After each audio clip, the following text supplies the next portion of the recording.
The state of modern social interaction is perhaps best summarized by a peculiar phenomenon often seen in digital spaces: the death of simple intent.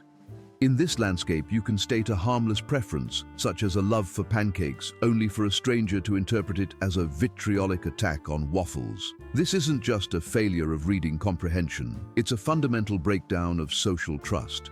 We have reached a point where well-articulated thoughts are intentionally stripped of their context and weaponized.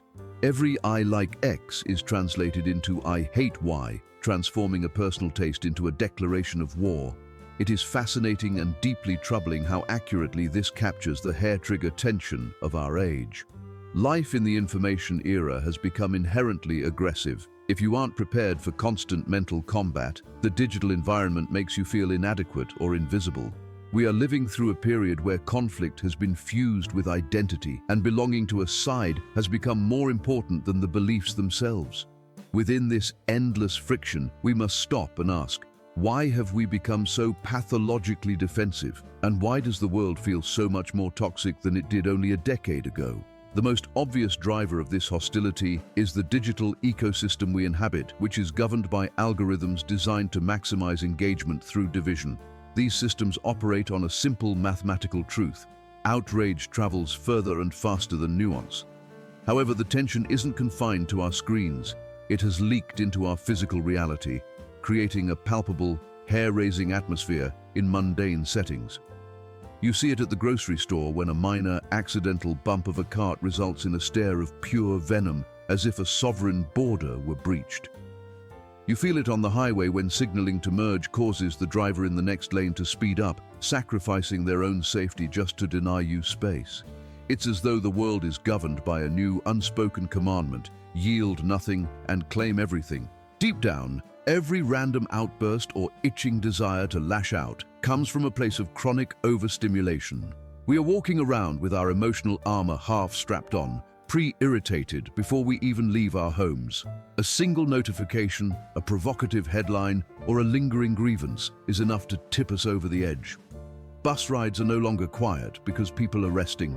They are quiet because even eye contact feels like an invitation to a skirmish we don't have the energy to win.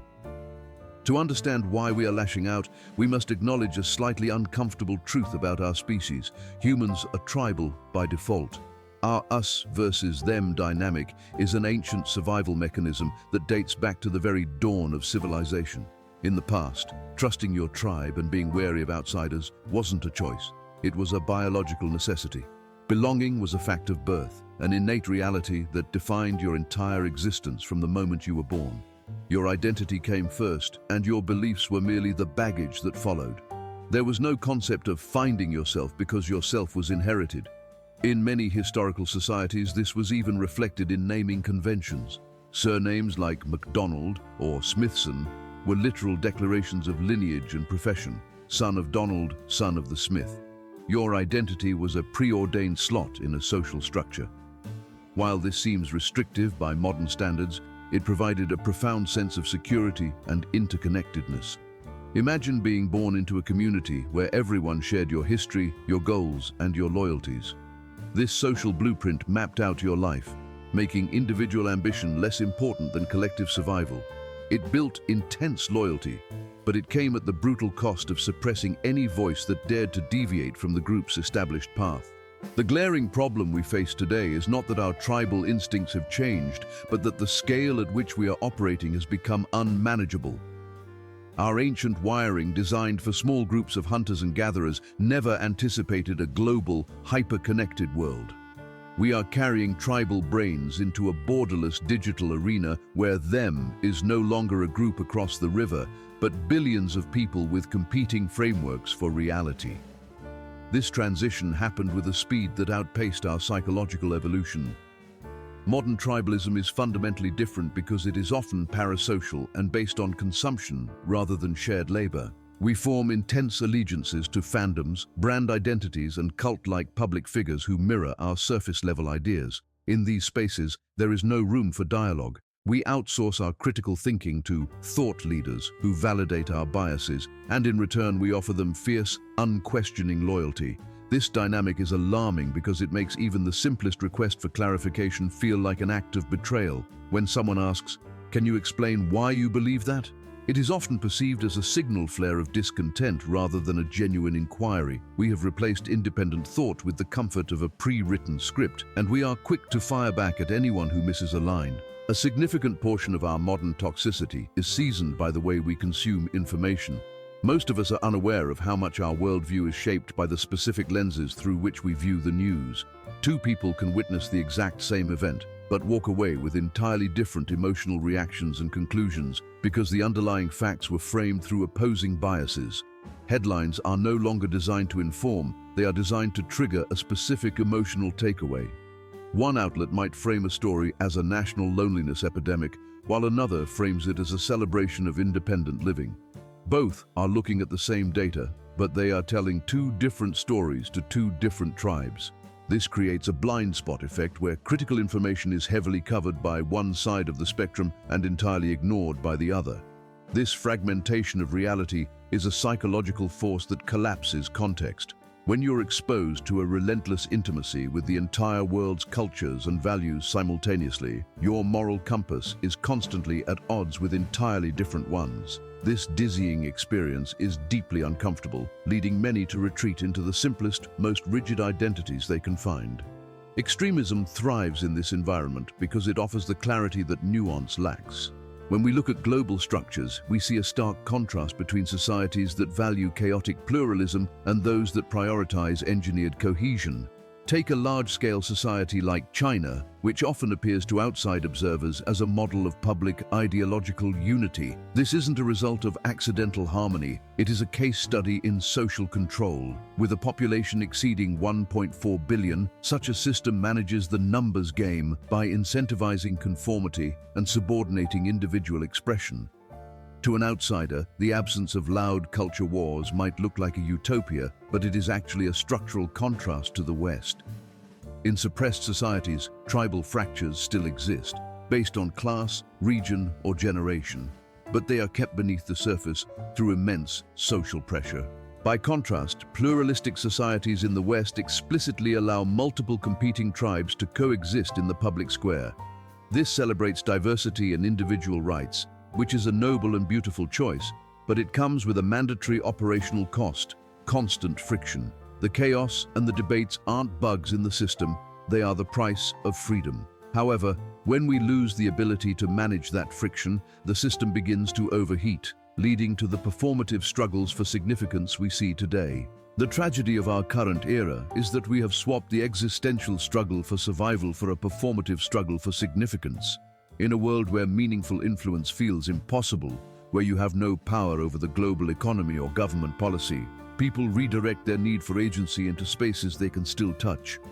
This is why personal relationships and online spaces have become so volatile. If you are too weak to change the big picture, your beliefs evolve from simple positions into tools of power used to carve out territory. This is clearly visible in communities where identity is tied to ideology in a parasitic way. Young people, in particular, are being initiated into red pill communities or intense fandoms that provide a false sense of selfhood. Whether it is a lifelong devotion to a sci-fi franchise or a strict brand loyalty, these affiliations begin to dictate a person's ethics and social circle. Brands and political movements know this, and they take advantage of it by intensifying divisions. As people become indistinguishable from their chosen tribes, defending a brand or an idea becomes an act of defending the self. We jump to protect the last piece of ourselves as the world tries to shred it away, often giving the benefit of the doubt to bad actors simply because they fly the same flag we do. This mechanism fuels a rise in public hypocrisy, where the performance of correct belief grants status regardless of actual behavior. We see individuals promoting purity or traditional values while being wrapped up in scandalous affairs, yet they remain protected by their tribe as long as they champion the right rhetoric. Agreement and dissent have become transactions in a reputation economy where nuance is a liability. We no longer engage with grand philosophies. Our ethics are tied to tweets, posts, and celebrity endorsements. We export our morality to avatars thousands of miles away, believing that a Hollywood actor's support for a cause somehow validates our own character. This is virtue signaling in its most desperate form, an assertion that my voice is a lever that moves something, even when that lever moves nothing but other people's pain. Younger generations are being raised in this curriculum, witnessing debate as a blood sport rather than a dialogue. They learn that rewards go to those who project certainty and establish dominance. If you grow up in a digital house where yelling is the primary mode of communication, you become fluent in the grammar of escalation.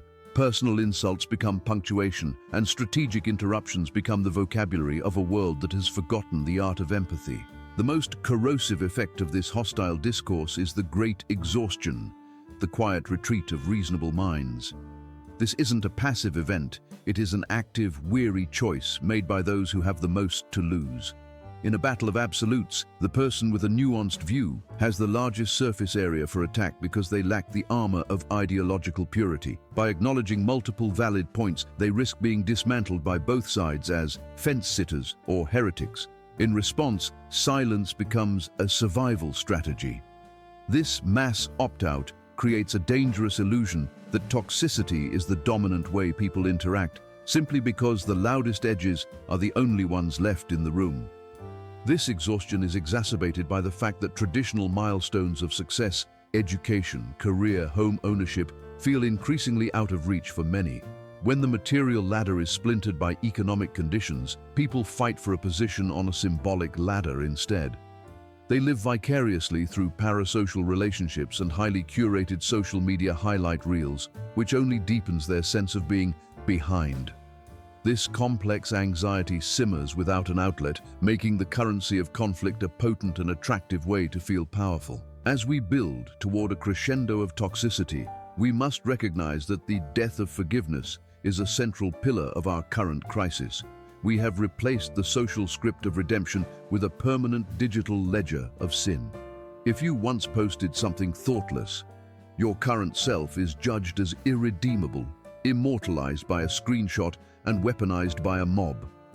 We no longer believe in the idea that a person can do a bad thing without being a bad person. This lack of nuance leads to a tribe-based pardon system where we cover up the wrongs of our allies while executing the characters of our enemies. However, a less toxic society is not a peaceful one. It is a resilient one. Progress requires us to discard the fantasy of a future without conflict and accept that friction is the non-negotiable cost of a free society. The core problem is not an increase in disagreement, but our collapsing ability to coexist with it. We have forgotten how to share space with ideas we dislike. The person who endures this without becoming cruel is not the one who wins every argument, but the one who knows when to disengage. It is the person who practices emotional restraint in a world that rewards outbursts. This discipline is rare and uncelebrated, but it is the only way to preserve our humanity. A better world starts with the individual choice to bear the weight of friction without lashing out against its effects.